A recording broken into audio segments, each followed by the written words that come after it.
I nutmegged Dennis Bergkamp and I smashed this ball and it went straight in the top corner. And like David Seaman did a move, a little Overmars run past me, said, "You are like the Romford Pele." And I didn't think nothing of it then, so no one else really heard it, and that was it. I thought that's the end of. But that afternoon he had to do the press. A big burning question from the reporters were, obviously, can you topple Manchester United and win the league this year under Arsene Wenger? And little old Mark Overmars said, yes, we can definitely win the league because we've got the Romford Pele on our side.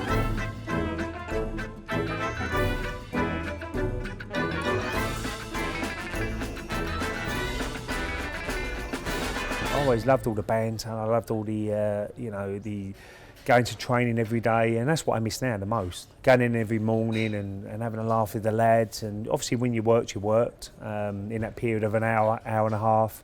But other than that, having lunch together and still joking and mucking about, and I loved every minute of that. Do you miss it more than playing? No, I don't think you miss it more than playing, but I think that's a big part of being a footballer, is the, the togetherness you have, which people don't see, the day-to-day, and that's very important in a club.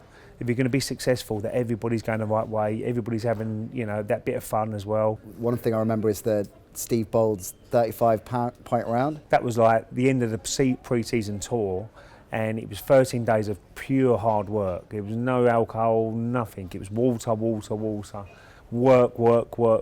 it was a little bit of time out that we had but to be fair, after about 3, I was like, whoa. I haven't drunk for 13 days. This is going straight to my head here.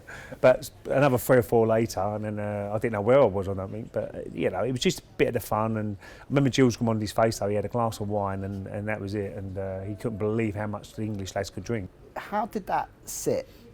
Strong characters all coming together, but different cultural perspectives. I think it was great. It was great for the club at the time. I think it was great that the French lads come in straight away, and they really enjoyed it, the way that the English lad acted.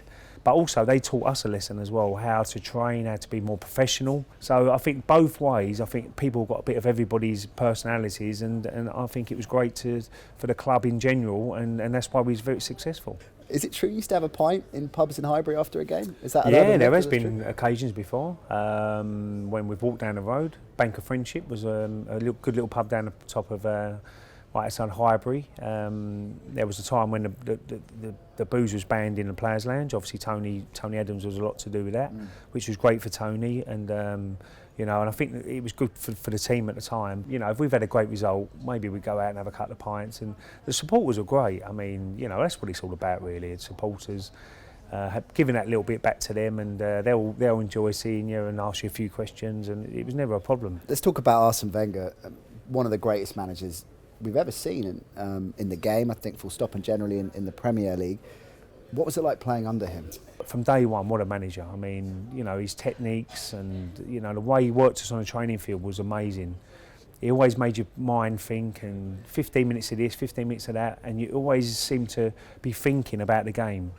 Some managers always say, well, we want the best for the club first, then the players come second. But he always was on the player side as much as he could be, which, the players saw that, and they always found a little bit more, because managers, once you play for a manager, you've got to really want to run through a brick wall for him, and certainly a lot of the players who play for under Arsene Wenger, and I don't think anybody, it'd be amazing if you could find one, that player who left the club would have a bad word to say about Arsene Wenger. The cup final goal, which of course made particularly famous because of Tim Lovejoy setting that one up. Obviously, I picked the ball up in 70th minute and run through the middle of the pitch, and you're thinking, well, I'm getting to an area now where I can have a go. Not a lot of red shirts around me. I think Thierry Henry might have done a really good run on the outside, and everybody went with him because they thought, well, he's going to get the ball at the end of this. But that was it, my opportunity. Opened my body out. Desailly was the defender, and I just sort of bent it around him and hoping that would be near enough around the top corner. And lucky enough it was, straight in the back of the net. But in that meantime, which I didn't know about, in the stand, Tim Lovejoy was supposed to be saying it's only Ray Parlour, so he should be kicking this in the stand. Which usually, if you look at our team, he's probably right. I mean, with Dennis Bergkamp and Thierry Henry and people with that ability, they would rather me be on the ball than them, obviously. Do you ever think, well, because there were so many superstars in the team at the time, that was something that your profile suffered a little bit, or No. do you revel in that? I in couldn't that care role? less about that, to be honest with you. I mean, I was just happy to be on that team sheet every single week. And the way Arsene Wenger sort of told me was saying, look, you're in the team now, you're playing really well, you play well next week, you're in the team again. So I think that's how it was in the back of my mind. So every single game was very important. You went out there to say, okay, I want to be playing next week, because it's so much competition for places as well. I was over the moon in my career. I mean, to play that long, and I think it was 460 odd games in the end. It's a dream come true for you. Did that surprise you? Do you think when you're starting out that you? Well, you're always hoping to, make 100. Once you make 100, that's you've got to. I can say I made it now. I always say, if you can play 50 to 100 games, in between them, around there, you can say, well, I'm a footballer now. Not 5 or 6 games. That's no good. You did have a fair amount of media attention on your personal life. How did you deal with that? Yeah, that was difficult at that time. But again, the football's a release for you, really. Football was great to get back into daily basis. Going to the High Court of Law on many occasions, and it was not ideal really. But you couldn't let that worry you, your personal life, because you let your mates down, you let your teammates down, you let the club down, you let yourself down. So I made sure that I try to block everything out. When a game come along, maybe after the game you might start thinking about what's going to happen Monday morning, what's going to go on next week in my court case.